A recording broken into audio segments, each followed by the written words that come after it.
15.5 বছর ফ্যাসিবাদী শাসনের বিরুদ্ধে আমরা যারা বিরোধী দলে ছিলাম দফায় দফায় আন্দোলন করেছি, কিন্তু আমাদের আন্দোলনের মুখে ফ্যাসিবাদীরা পালিয়ে যায়নি। যেদিন এই তরুণ তরুণীরা সিদ্ধান্ত নিয়ে সামনে এসেছিল, জনগণ তাদের ডাকে সাড়া দিয়েছিল। নারী পুরুষ শিশু কিশোর যুবক আবাল বৃদ্ধ বনিতা সকলে রাস্তায় নেমে এসেছিল। আন্দোলন সেদিনই সফলতার মুখ দেখেছিল। এখন সরকারি দলের বন্ধুরা তাদের কাউকে বলে শিশু পার্টি আর কাউকে বলে গুপ্ত। লজ্জা, যাদের কারণে আজকে আপনাদের এই গতি, তাদের নিয়ে আপনারা উপহাস করছেন। এর পাওনা বুঝে নেওয়ার জন্য তৈরি হন। এই সংসদের মেয়াদ মাত্র গেল 2.5 মাস। আমরা চাইনি, এখনই আপনাদেরকে শক্ত করে ধরতে আমরা সুযোগ দিতে চেয়েছি যে আপনারা আপনাদের ভুলকে সংশোধন করুন।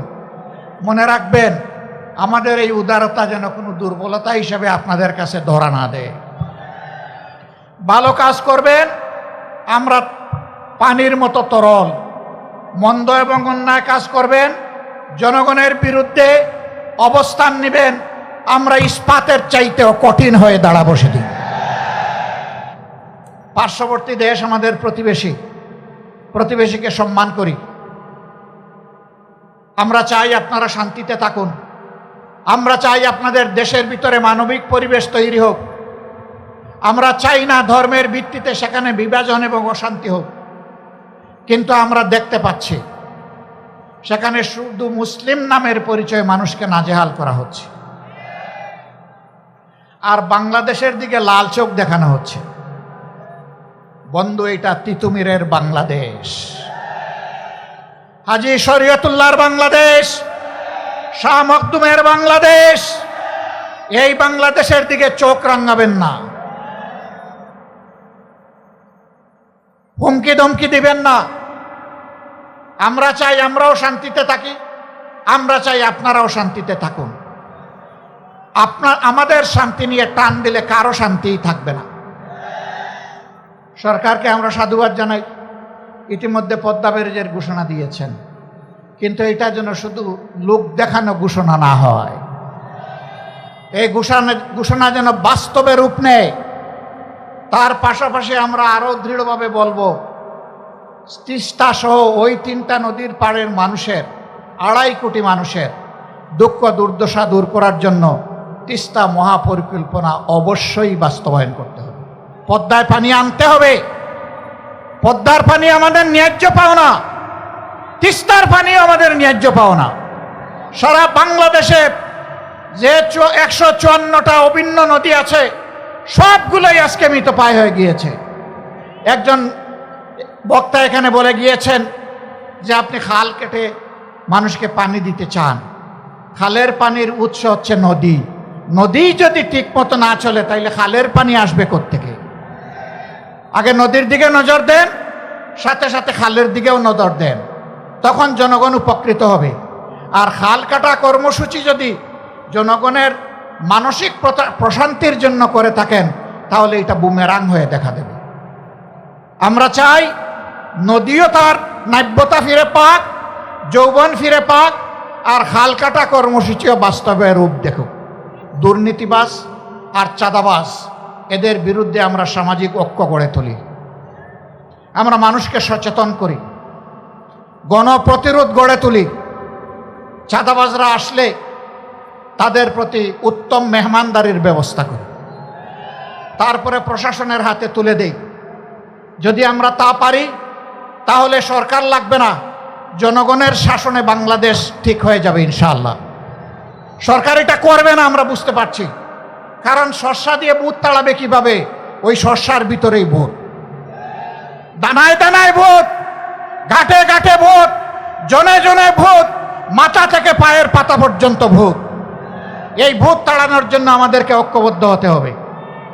আসুন, দেশের জন্য, জাতির জন্য, আল্লাহর জন্য, আল্লাহর দিনের জন্য লড়ে যাই যেভাবে তারা লড়ে গিয়ে জীবন দিয়ে গেছে।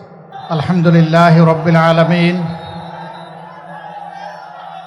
আলহামদুলিল্লাহি রাব্বিল আলামিন ওয়াসসালাতু ওয়াসসালামু আলা রাসূলিহিল কারীম ওয়া আলা আলিহি ওয়া সাহবিহি ওয়া আহলি বাইতি আজমাইন। গণভোটের রায় বাস্তবায়ন এবং জনদুর্ভোগ লাঘবের দাবিতে আয়োজিত রাজশাহী বিভাগীয় 11 দলীয় ঐক্যের এই সমাবেশের সম্মানিত সভাপতি, সভামঞ্চে উপস্থিত 11 দলীয় ঐক্যের জাতীয় শীর্ষ নেতৃবৃন্দ, আঞ্চলিক নেতৃবৃন্দ, আমার সামনে উপস্থিত প্রিয় রাজশাহীবাসী, সাংবাদিক বন্ধুগণ, আসসালামু আলাইকুম ওয়া রাহমাতুল্লাহ। আল্লাহ তাবারক ওয়া তাআলার শুকরিয়া আদায় করছি যে আল্লাহ রাব্বুল আলামিন অসংখ্য মানুষের ত্যাগ এবং কুরবানির মধ্য দিয়ে আমাদের বুকের উপর থেকে ফেসিবাদী শাসনকে আল্লাহ তাআলা খতম করে দিয়েছেন। সম্মানিত বন্ধুগণ, আজ যাদের ত্যাগের কারণে বাংলাদেশে একটি সংসদ নির্বাচন এবং গণভোট অনুষ্ঠিত হয়েছে, আজ যাদের ত্যাগের কারণে একটি সংসদ এবং সরকার গঠিত হয়েছে, আজ যাদের ত্যাগ এবং কুরবানির কারণে অনেকেই জেল থেকে মুক্তি পেয়েছেন, আজ যাদের কুরবানির কারণে অনেকের কপালে দেশি বিদেশি চিকিৎসা সেবা জুটেছে, আজ যাদের কুরবানির কারণে অনেকে প্রধানমন্ত্রী, মন্ত্রী, বিরোধী দলীয় নেতা হতে পেরেছেন, তাদের আত্মা আমাদের দিকে চেয়ে আছে।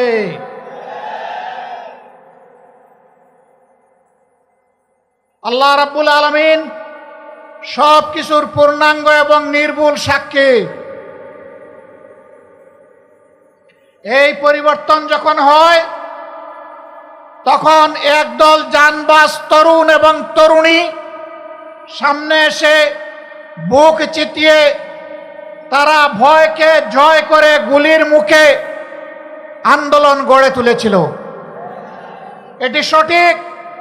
15.5 বছর ফ্যাসিবাদী শাসনের বিরুদ্ধে আমরা যারা বিরোধী দলে ছিলাম দফায় দফায় আন্দোলন করেছি, কিন্তু আমাদের আন্দোলনের মুখে ফ্যাসিবাদীরা পালিয়ে যায়নি।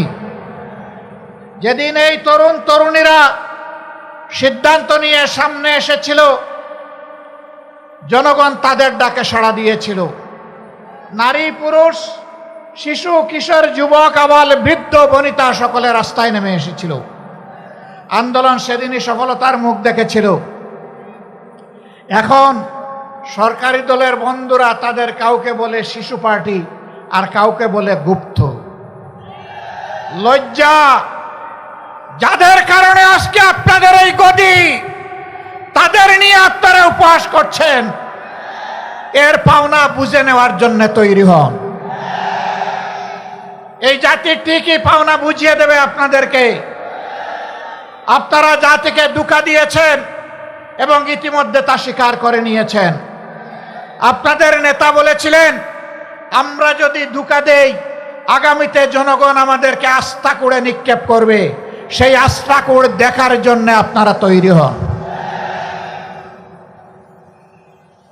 গণভোটের রায় অগ্রাহ্য করার মানে হচ্ছে এদেশের জনগণকে অপমান করা, তাদের ভোটকে অস্বীকার করা, তাদের রায়ের প্রতি বৃদ্ধাঙ্গুলি দেখানো। মনে রাখবেন, জনগণের বিরুদ্ধে দাঁড়িয়ে অতীতে কেউ কোনোদিন রেহাই পায়নি, আপনারাও রেহাই পাবেন না। সময় থাকতে অনুরোধ করি, এখনো সৎ পথে ফিরে আসুন। জাতির সাথে গাদ্দারি বেঈমানি করবেন না। আপনারা এসে বলুন, আমরা ইতিমধ্যে যা করেছি ভুল করেছি, আমরা জনগণের দেওয়া রায়, গণভোটের রায় আমরা বাস্তবায়ন করব। হয়তো জনগণ তখন আপনাদেরকে ক্ষমা করবে। আপনারা বলেন আপনারা নাকি সংস্কারের প্রবক্তা। আপনাদের আগে কেউ সংস্কার কর্মসূচি ঘোষণা করে নাই, কিন্তু আফসোস আপনাদের সংস্কার কর্মসূচির প্রথম দফার সাথে আপনারাই আজকে গাদ্দারি করছেন। এই দফায় লেখা আছে, আপনারা যদি নির্বাচিত হন তাহলে এই দেশকে মেরামত করা লাগবে, আর মেরামত করতে হলে সংবিধানের সংস্কার সাধন করা লাগবে। আজকে আপনারা বলছেন সংস্কার কি জিনিস সংবিধানের আপনারা বুঝেন না। তাহলে কি আপনারা শিশুর মতন না বুঝে প্রথম দফায় লিখেছিলেন? আপনারা আপনাদের ইশতেহারে লিখেছিলেন বাংলাদেশের কোথাও অনির্বাচিত কোনো জনপ্রতিনিধি থাকবে না। সরকার গঠন হওয়ার পর 42টা জেলায় ইতিমধ্যে আপনারা প্রশাসক নিয়োগ করেছেন।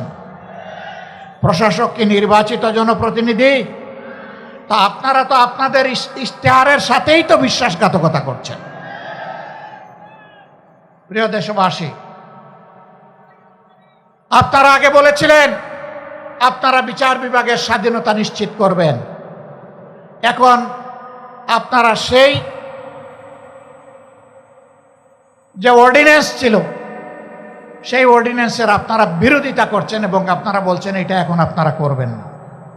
তার মানে বিচার বিভাগকে নিজেদের হাতের মুঠায় রেখে আগামী দিনে আপনাদের আকাম কুকামের প্রতিবাদ যখন জনগণ করবে তখন সেই বিচার বিভাগকে অতীতের ফেসিবাদী কায়দায় জনগণের বিরুদ্ধে আপনারা কাজে লাগাতে চান। আমরা চেয়েছিলাম ফেসিবাদীরা যেমন করে গুম এবং খুনের সংস্কৃতি চালু করেছিল, সেই গুম সংস্কৃতিকে নির্মূল করার জন্য একটা স্বাধীন গুম কমিশন গঠন হোক। আপনারা তার বিরোধিতা করছেন। আপনারা স্বাধীন মানবাধিকার কমিশন আপনারা মানছেন না। আপনারা একটা নিরপেক্ষ কমিশনের মাধ্যমে পিএসসির নিয়োগ আপনারা মানবেন না। আপনারা উল্টা পথে চলছেন। আপনারা মনে রাখবেন, যেই পথ ধরে স্বৈরাচার চলেছিল একই পথ ধরে আপনারাও হাঁটছেন। স্বৈরাচারের যে পরিণতি অতীতে হয়েছে, আপনাদের পরিণতি ভিন্ন হবে না যদি এই পথ থেকে আপনারা ফিরে না আসেন। এই সংসদের মেয়াদ মাত্র গেল 2.5 মাস। আমরা চাইনি এখনই আপনাদেরকে শক্ত করে ধরতে আমরা সুযোগ দিতে চেয়েছি যে আপনারা আপনাদের ভুলকে সংশোধন করুন। মনে রাখবেন, আমাদের এই উদারতা যেন কোনো দুর্বলতা হিসেবে আপনাদের কাছে ধরা না দেয়। ভালো কাজ করবেন, আমরা পানির মতো তরল। মন্দ এবং অন্যায় কাজ করবেন, জনগণের বিরুদ্ধে অবস্থান নেবেন, আমরা ইস্পাতের চাইতেও কঠিন হয়ে দাঁড়াবো সেদিন। দেশ এবং জনগণের কোনো ক্ষতি আমরা মেনে নেব না। আপনাদের নেতা বলেছিলেন দুর্নীতিকে টুটি চেপে ধরবেন। আপনারা ক্ষমতায় এসেই বললেন যদি সমঝোতার ভিত্তিতে কিছু নেওয়া হয় এটা চাঁদা হবে না। ধিক্কার জানাই। আজকে আপনাদের পরিচয় হয়েছে, আপনাদের নাম ছিল জাতীয়তাবাদী দল, এখন মানুষ বলে চাঁদাবাজি দল। একজন চাঁদাবাজকেও আপনারা কবজায় আনেন নাই। জনগণ বিশ্বাস করতে বাধ্য হবে মাথা থেকে পায়ের পাতা সবাই চাঁদাবাজ। নাইলে কেন চাঁদাবাজি বন্ধ হচ্ছে না? সব জায়গায় কেন দুর্নীতির মহা উৎসব চলছে? গায়ের জুড়ে সব জায়গায় রাজনৈতিক দখলবাজি কেন চলছে?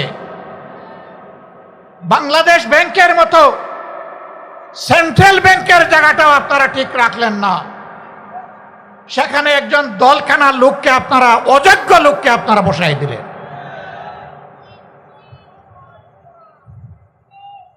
বিভিন্ন পাবলিক বিশ্ববিদ্যালয় একদিকে গিয়ে আপনারা বলবেন অতীতে রাজনৈতিক বিবেচনায় নিয়োগ দেওয়ার কারণে পাবলিক বিশ্ববিদ্যালয়গুলা মান রক্ষা করতে পারে নাই, বিশ্বমানে আসতে পারে নাই। আবার আপনারা দক্ষ বিসি, প্রবিসি, প্রক্টর, প্রভুষ সবাইকে সরিয়ে দিয়ে দলখানা লোকদেরকে সেখানে বসাবেন। জাতির সাথে এটি হচ্ছে প্রহসন। এই অবস্থা যদি অব্যাহত থাকে প্রশাসনে যদি নিবেদিত প্রাণ দেশপ্রেমিক দক্ষ যোগ্য মানুষদেরকে তালপট্টিতে খাল বিলে পাঠিয়ে দলখানাদেরকে যদি অযোগ্য জায়গায় বসানো হয়, মনে রাখবেন এর খেসারত শুধু জাতি দিবে না, এর আগে আপনাদেরকে দিতে হবে। আমরা প্রত্যেকটি বিষয়ে কথা বলবো, আমরা কাউকে ছেড়ে কথা বলবো। সংসদে লড়াই করব যাতে জাতির দাবিগুলো শান্তিপূর্ণভাবে আদায় হয়। যেখানে স্পিকারের অনুমতি নিয়ে কথা বলা লাগে, কিন্তু সেখানে যদি কথা বলতে দেওয়া না হয়, অথবা আমরা যদি জাতীয় সমস্যার সমাধান সেখানে খুঁজে না পাই, তাহলে আমরা ওখানে চলে আসব যেখানে কথা বলার জন্য স্পিকারের কোনো অনুমতি লাগবে না। আমরা তখন জনগণের পার্লামেন্টে চলে আসব। সম্মানিত ভাইয়েরা, আমি আপনাদেরকে অনুরোধ করব, এই দেশ কোনো দলের নয়, গোষ্ঠীর নয়, পরিবারের নয়। এই দেশ 20 কোটি মানুষের। আমাদের সকলকে এক একজন সাচ্চা পাহারাদার হয়ে দাঁড়াতে হবে। অন্যায়ের বিরুদ্ধে এক একজন যোদ্ধার ভূমিকায় অবতীর্ণ হতে হবে। অন্যায় ও সত্যের বিরুদ্ধে লড়াইয়ে অবতীর্ণ হতে হবে। কেউ আমার অধিকার দয়া করে আমার পকেটে এনে দেবে না। লড়াই করে অধিকার আদায় করব ইনশাআল্লাহ। কাউকে ছাড় দিয়ে কথা বলা হবে না। আমাদেরকে মাঝে মাঝে চোখ রাঙানো হয়। কেউ কেউ বলেন যে যদি আপনারা এই করেন ওই করেন তাইলে আগামীতে এ হবে ওই হবে। বন্ধু, ভয় দেখাবেন না। যাদের নেতারা হাসতে হাসতে ফাঁসির তক্তার উপরে দাঁড়াতে পারে, তাদেরকে কোনো কিছুর ভয় দেখাবেন না। আমাদের নেতৃবৃন্দ রাস্তা রচনা করে গিয়েছেন, জনগণের মুক্তির রাস্তা। এই রাস্তা ধরে আমরা চলতেই থাকব। পার্শ্ববর্তী দেশ আমাদের প্রতিবেশীকে সম্মান করি। আমরা চাই আপনারা শান্তিতে থাকুন। আমরা চাই আপনাদের দেশের ভিতরে মানবিক পরিবেশ তৈরি হোক। আমরা চাই না ধর্মের ভিত্তিতে সেখানে বিভাজন এবং অশান্তি হোক। কিন্তু আমরা দেখতে পাচ্ছি সেখানে শুধু মুসলিম নামের পরিচয়ে মানুষকে নাজেহাল করা হচ্ছে, আর বাংলাদেশের দিকে লাল চোখ দেখানো হচ্ছে। বন্ধু, এটা তিতুমিরের বাংলাদেশ, হাজী শরীয়তুল্লাহর বাংলাদেশ, শাহ মখদুমের বাংলাদেশ। এই বাংলাদেশের দিকে চোখ রাঙাবেন না। হুমকি ধমকি দিবেন না। আমরা চাই আমরাও শান্তিতে থাকি, আমরা চাই আপনারাও শান্তিতে থাকুন। আমাদের শান্তি নিয়ে টান দিলে কারো শান্তিই থাকবে না। আমরা বিশ্ব সম্প্রদায়ের প্রতি আহ্বান জানাবো, এখন সেখানে যে মানবিক বিপর্যয় চলছে, আমরা এই ব্যাপারে আপনাদের বক্তব্য জানতে চাই, আপনাদের পদক্ষেপ দেখতে চাই। এই বিপর্যয় বন্ধ হোক। আমরা বাংলাদেশে কোনো সাম্প্রদায়িক অশান্তি সৃষ্টি করতে কাউকে দেব না। এই দেশ মুসলমান, হিন্দু, বৌদ্ধ, খ্রিস্টান সকলের। এদেশে যারাই জন্মগ্রহণ করবে তারা সমান মর্যাদার ভিত্তিতে নাগরিক অধিকার ভোগ করবে। এটাই বাংলাদেশের ঐতিহ্য। আমরা যে কোনো মূল্যে এই ঐতিহ্য রক্ষা করব ইনশাআল্লাহ। আমাদের ঐতিহ্যের দিকে কেউ যেন কালো হাত এবং নখর না বাড়ায়। যদি বাড়ায় তাহলে 20 কোটি মানুষের 40 কোটি হাত তা রুখে দেবে ইনশাআল্লাহ।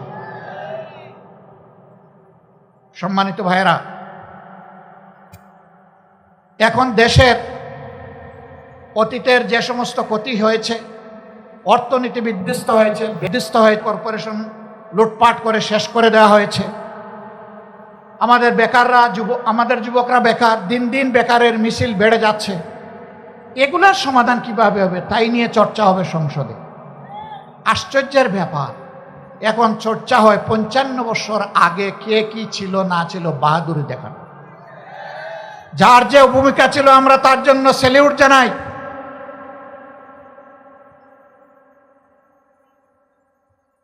আমরা যার যে ভূমিকা আছে তার জন্য অবশ্যই স্যালিউট জানাই। কিন্তু একটা জাতি যদি ভবিষ্যতের দিকে না তাকায়, চিংড়ি মাছের মতো শুধু পিছনের দিকে তাকায়, এই জাতি জীবনে এগিয়ে যেতে পারবে না।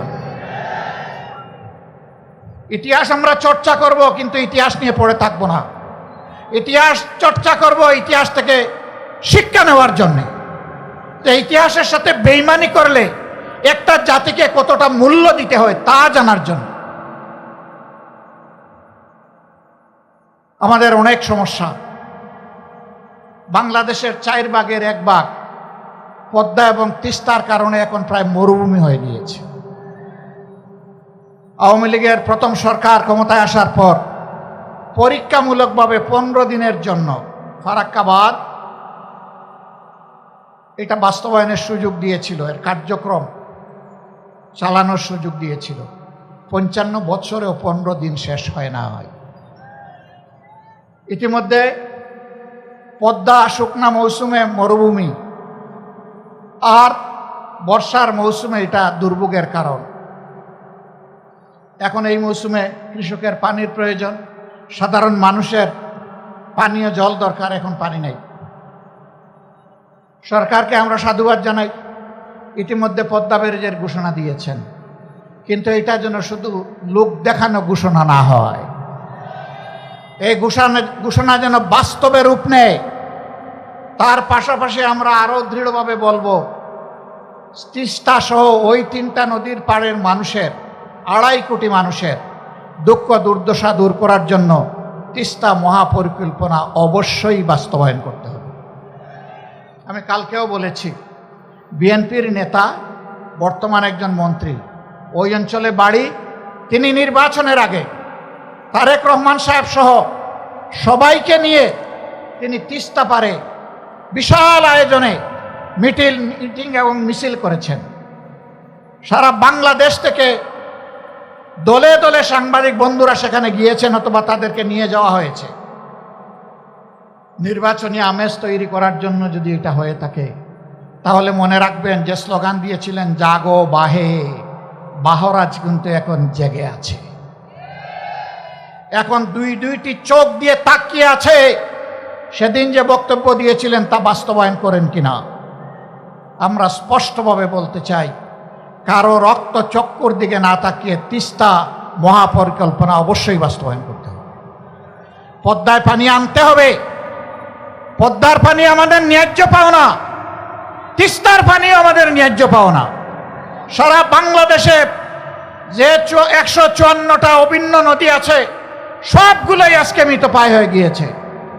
একজন বক্তা এখানে বলে গিয়েছেন যে আপনি খাল কেটে মানুষকে পানি দিতে চান। খালের পানির উৎস হচ্ছে নদী। নদী যদি ঠিক মতো না চলে, তাইলে খালের পানি আসবে কোত্থেকে? আগে নদীর দিকে নজর দেন, সাথে সাথে খালের দিকেও নজর দেন, তখন জনগণ উপকৃত হবে। আর খাল কাটা কর্মসূচি যদি জনগণের মানসিক প্রশান্তির জন্য করে থাকেন, তাহলে এটা বুমেরাং হয়ে দেখা দেবে। আমরা চাই নদীও তার নাব্যতা ফিরে পাক, যৌবন ফিরে পাক, আর খাল কাটা কর্মসূচিও বাস্তবে রূপ দেখুক। আমরা কোনো উন্নয়ন এবং আমরা কোনো ভালো কাজের বিরোধী না, আমরা এর পক্ষে। সম্মানিত বন্ধুগণ, সরকার ইতিমধ্যে যে অপকর্মগুলো করেছে, জাতির সাথে যে ধোঁকা দিয়েছে, যেই 16টা অধ্যাদেশ বাস্তবায়ন না হলে বাংলাদেশে সুশাসন নিশ্চিত করা অসম্ভব, সেইগুলা তারা ফেলে দিয়েছে। এইগুলা যদি তারা বাস্তবায়ন না করে, আমি কথা দিয়ে যাচ্ছি, আমাদের আন্দোলন চলবে সংসদে, একই সাথে চলবে রাজপথে ইনশাআল্লাহ।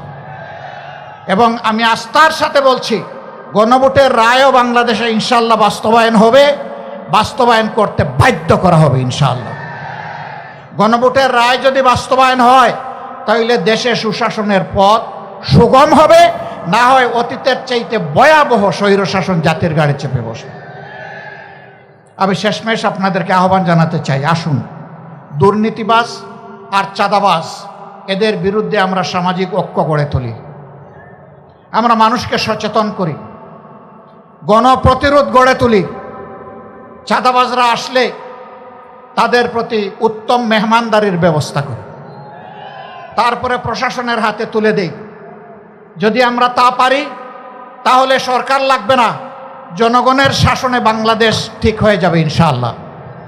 সরকার এটা করবে না, আমরা বুঝতে পারছি, কারণ শস্যা দিয়ে বুথ তাড়াবে কিভাবে? ওই শস্যার ভিতরেই ভূত, দানায় দানায় ভূত, ঘাটে ঘাটে ভূত, জনে জনে ভূত, মাথা থেকে পায়ের পাতা পর্যন্ত ভূত। এই ভূত তাড়ানোর জন্য আমাদেরকে ঐক্যবদ্ধ হতে হবে। আসুন দেশের জন্য, জাতির জন্য, আল্লাহর জন্য, আল্লাহর দিনের জন্য লড়ে যাই যেভাবে তারা লড়ে গিয়ে জীবন দিয়ে গেছে। আসুন আমাদের শপথ হোক, জান দিব কিন্তু দেশের মান দিব না ইনশাআল্লাহ। আল্লাহ আমাদেরকে হেফাজত করুন, রক্ষা করুন। আজকের এই জনসভা সফল করার জন্য 11 দলের পক্ষ থেকে আমিও আপনাদের সকলকে আন্তরিক কৃতজ্ঞতা জানাচ্ছি, ধন্যবাদ জ্ঞাপন করছি।